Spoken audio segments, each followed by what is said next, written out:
Welcome back! My name is Baller Scuba. This is Video Games Over Time. We are still in 1983. Today, we're going to talk about Jetpack. The story of Jetpack takes us to a British video game developer named Ultimate Play the Game. Ultimate Play the Game was founded by brothers Tim and Chris Stamper in 1982, along with Tim's wife, Carol. The Stamper brothers started their careers by selling arcade conversion kits, as well as uncredited development of other companies' arcade games. Ultimate Play the Game was formed as the brothers moved to computer video game development, particularly the ZX Spectrum. Jetpack was their first game. Ultimate Play the Game was known at the time for their secrecy during game development. One thing that is known is that separate teams would work on separate parts of the game, with one working on the technical aspects, such as graphics and sound, while the other would work on the gameplay. It is said that Chris and Tim Stamper would each head these teams, with Chris in charge of gameplay and Tim in charge of the technical aspects. Jetpack is a platform game for the ZX Spectrum. The player plays as Jetman, who must assemble his rocket by gathering the pieces scattered around the map. Jetman must then refuel the rocket before taking off for the next planet. This rocket will last for several planets before a new rocket must be assembled. Jetman is hindered by aliens, but other resources can be collected as they fall down from the top of the screen. The aliens will change forms every level, and each kind of alien has a different pattern and must be dealt with in a different way. Ultimate Play the Game released Jetpack for the ZX Spectrum in the UK in May 1983. Ultimate Play the Game would also release Jetpack for the Commodore VIC-20 in 1983. That is the short backstory to Jetpack. With that now told, it's time to play the game for ourselves. And here we are in the game. This is Jetpack. Now, Jetpack is going to be a difficult game for me. It has a control scheme that I'm not used to, so I just kind of want to get that out of the way first. I should be able to get the high score because there is no high score right now, so as long as I get 1 point, I should be okay. There's not much to talk about with this game. It's fairly straightforward, so let's go ahead and start the game. We're going to do a one-player game. We are going to play on the keyboard. The joystick function does not seem to work for me. So let's go ahead and start. And here we are. So we can shoot with Jetman. And we can fly. All right. We're going to need this. And get hit immediately.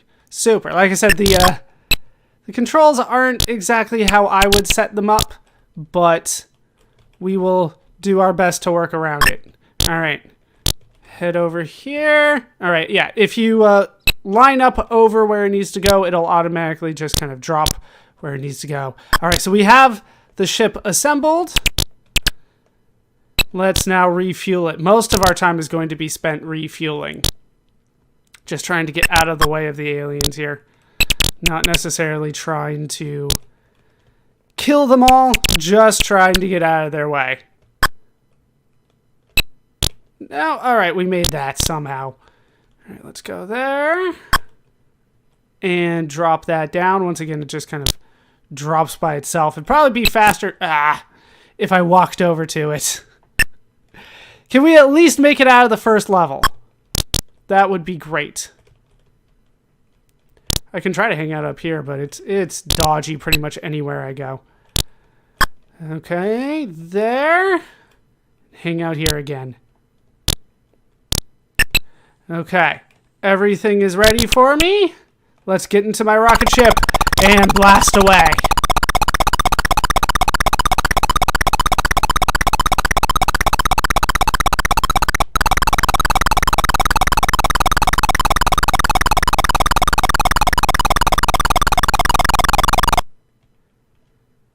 All right, so our ship is still intact, but we do need to still refuel it. All right, so these enemies, as you can see, are going to be a little bit tougher, these aliens, to kind of deal with. And I can shoot them all I want, but eventually their numbers are just going to get up to me. So let's try to refuel and get off this planet. Now, I haven't been able to actually get off this planet before because these aliens prove to be a hassle. Oh, jeez. No. Okay. No, I missed it. Alright, there's the next one. Shoot. How did I not get all of them? How did I not get all of them? Alright, we'll try this again. There we go. And hopefully I can make it off this planet. Oh. No. Okay, like 2 more, I think? Oh, of course, you put it there. How am I going to get up there? You can see the aliens just get caught up in that section. That's one of the reasons why I haven't been able to make it off this one, is because they just make that platform so difficult. Okay. Should be able to get that one if you guys let me. They move so quick. Alright, am I free? Alright, we made it off. I'm calling this a victory then.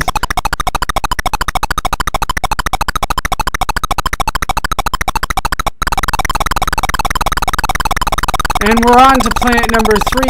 Chances are this one's going to be even harder, but our rocket is still intact. Oh, I am screwed here. The bubbles. I did not prepare for bubble aliens. Yeah, they were kind of erratic. Oh, well, yeah, there was not much I could do there. Once I was up in the air, I was kind of screwed. All right, we'll try it one more time, see if I can actually make it back to planet number 3, let alone take my time and do things proper. Oh my god. Like, sometimes there's just not much I can do. And I saw it coming, but it was too late to react. Okay.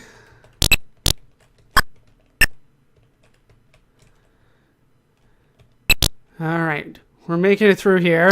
Like I said, this one I typically just try to avoid the aliens, because they will kind of self-destruct on their own. Alright, we'll get up there.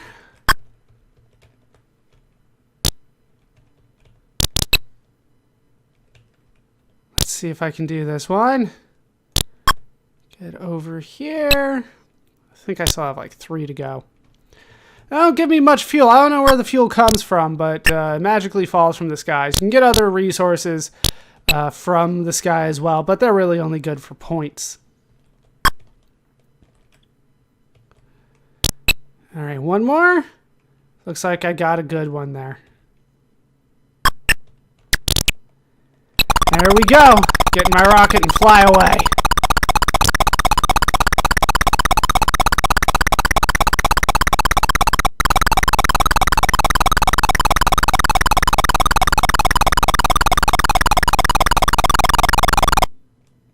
And they dropped the fuel right next to me. How nice.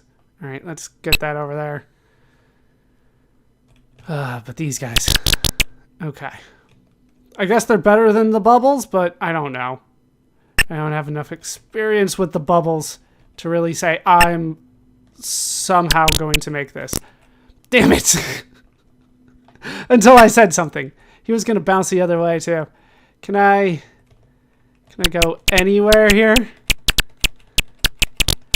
Like, I have to clear a lot of these off the screen just to get a flight started. Okay, there we go. Middle section. I can kind of deal with that.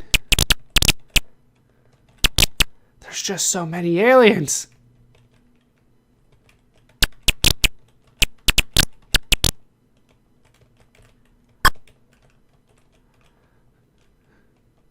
So many koosh balls with eyes. All right, where are you gonna land? Right here. I'll take it. Get me out of here.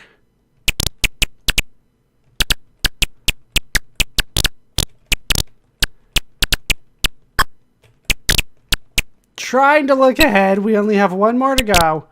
Should be able to make it off this one. Okay. That's a good spot. It's one of my favorite spots for you to go because I can pretty much just bring it over. And let's get off this planet. All right, new high score. We're doing pretty well. I just don't know if I'm going to be able to beat that last one.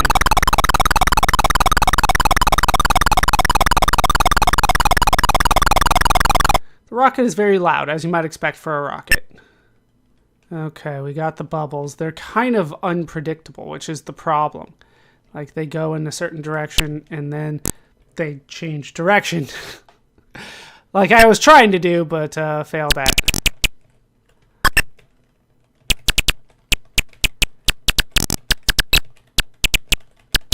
Get me out of here! No! No! These bubbles, man. These bubbles are crazy.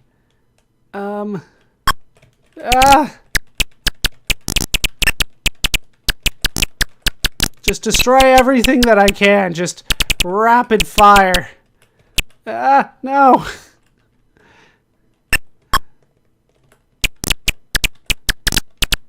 All right.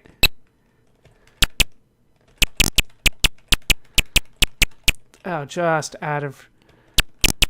No, I thought I hit it. All right, 7,050. That's going to have to do it. I couldn't make it off the third planet, but at least I made it to the third planet twice. After that, then you have to reassemble the parts again. But that is essentially how Jetpack is played. So, with the game now played, let's talk about how it holds up today. Playing the game today, I do have to say that the game is a little fun. It's not necessarily a lot of fun, but I had a little fun playing it. It's not a game that I would want to play for a long period of time. I don't think that the game has aged particularly well, and I think a lot of that has to do with the limitations of the ZX Spectrum. Remember that this was a low-end computer when it was released, and I do think that that shows a bit in this game. We don't necessarily have the most advanced gameplay. It's a pretty simple game mechanic. You go and get the thing and you bring it back. And that's pretty much it. There are enemies along the way that you can either avoid or shoot, but essentially the game is go over there and come back repeatedly. And the fact that everything is kind of small, it's a small screen, kind of shows that the ZX Spectrum is limited in what it's able to produce. With that said, the game is fun in, I think, short bursts. I think I probably went a little bit over that just by playing it twice like that. But ultimately, it's a game that you could play and get some enjoyment out of. In terms of the graphics, I think the graphics are good for the time, but you can see the limitations of the ZX Spectrum already. The sprites were flickering a lot. Flicker is when the sprite kind of shows up and then disappears and then shows back up. It's flickering on and off like that. And that was happening a lot, especially when there were a lot of enemies on the screen. There were definitely some times when I was playing the game that I wanted to shoot enemies just to make the flickering go away. But ultimately, the graphics I don't think aged all that well because it looks like a much older game. It looks like a game from 1980 or 1981 with the black background and the brightly colored sprites like that, especially when it's on such a small screen like that. It doesn't age well for 1983. But a lot of that, like I said, has to do with the ZX Spectrum. The sound, I would say, was not particularly good. It's basically just beeps. Which once again is up to the Spectrum, but that doesn't make me think of a rocket just hearing beeps, or it doesn't make me think of a laser gun being shot as a beep, but that is basically what it feels like they're working with. There's not a lot going on there for them to work with. So the graphics, the sound, the gameplay, I don't think aged particularly well. As a result, it's difficult to recommend this game to a modern audience. It is an important game, and it's a very popular game for the time, as we'll talk about, but To a modern audience, I don't think this is going to have a lot of appeal. So it's hard to recommend this game to somebody that's not necessarily already interested in playing this game for reasons such as being a fan of the Stamper Brothers or being a big ZX Spectrum fan, something like that. Otherwise, it's a game that probably can be avoided. And that's my modern take on the game. When Jetpack was released, it proved to be very popular. Ultimate Play the Game would sell 300,000 copies of the game for the ZX Spectrum.